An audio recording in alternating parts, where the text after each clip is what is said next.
एक गांव में रमेश नाम का लड़का रहता था। उसे चित्र बनाने का बहुत ज्यादा शौक था। वो जमीन पर नुकीली पेंसिल से चित्र बनाता रहता था। उसके पास कागज और पेंसिल खरीदने के पैसे नहीं थे। वो हमेशा सोचता था कि अगर मेरे पास पेंसिल होती तो मैं कितने सुंदर चित्र बनाता। वो छड़ी से हमेशा चित्र बनाता रहता है। एक दिन जब चित्र बना रहा था तो उसे एक बूढ़ी औरत मिली। उसने रमेश को एक जादुई पेंसिल दी। इससे तुम हमेशा चित्र बनाकर गरीबों की मदद करना, और तुम्हें अगर मेरी जरूरत पड़े तो इसी पेंसिल से मुझे बुला लेना। ये कहकर वो बूढ़ी औरत गायब हो गई। रमेश बहुत खुश हुआ और उसने पेंसिल से जमीन पर एक सेब का चित्र बनाया। वाह, क्या छड़ी है! अचानक ही वो सेब असली हो गया। फिर उसने एक बिल्ली का चित्र बनाया और देखते ही देखते वो भी असली बिल्ली बन गई। ये क्या? ये तो एक जादुई पेंसिल है। बहुत बहुत शुक्रिया बूढ़ी अम्मा, आपकी ये बात मैं हमेशा याद रखूंगा। अब रमेश ने फलों की टोकरी बनाई और वो भी देखते देखते असली बन गई। और उसने गांव के बच्चों के लिए कपड़े, किताबें, अनाज आदि चीजें बनाई। देखते देखते सबका सब सामान असली बन गया। रमेश गरीब किसानों को जो भी चाहिए होता था बना कर दे देता था। गांव के लोग रमेश से बहुत ही खुश थे क्योंकि वो गांव के गरीब लोगों की सहायता करता था। ये खबर राजा के कानों तक पहुंची।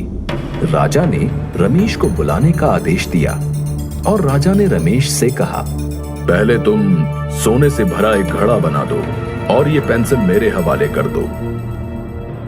महाराज, आपके पास बहुत धन है। मैं केवल गरीबों के लिए चित्र बनाकर उनकी मदद करता हूँ। राजा को गुस्सा आ गया और राजा ने सैनिकों को आदेश देकर रमेश से पेंसिल ली और वो खुद से सोने से भरा घड़ा बनाने लगा। लेकिन वो सोने से भरा घड़ा प्रकट नहीं हुआ। राजा ने सेनापति को पेंसिल से चित्र बनाने को कहा, लेकिन उस चित्र से भी कोई भी वस्तु प्रकट नहीं हुई। ये सब देखकर राजा और अधिक क्रोधित हो गया। सुनो रमेश, जैसा मैं बोल रहा हूँ वैसे चित्र तुम्हें बनाना ही पड़ेगा, नहीं तो मैं तुम्हें कारागार में बंद कर दूंगा।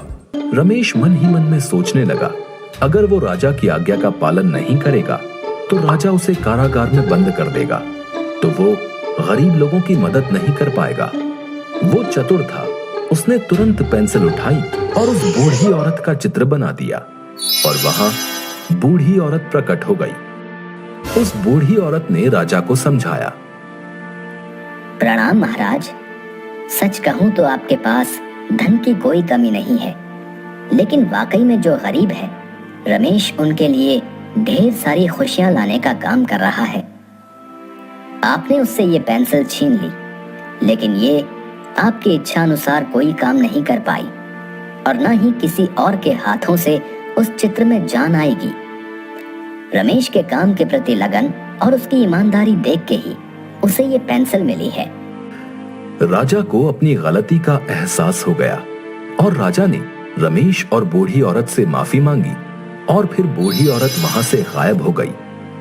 राजा ने रमेश का सम्मान किया